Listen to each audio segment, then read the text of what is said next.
Start cutting. Aluminium block, 10 drill, 10 across flat hex, manual feed.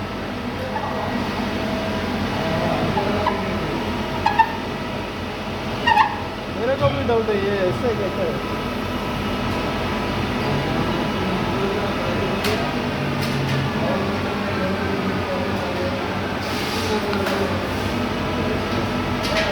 Reverse camera.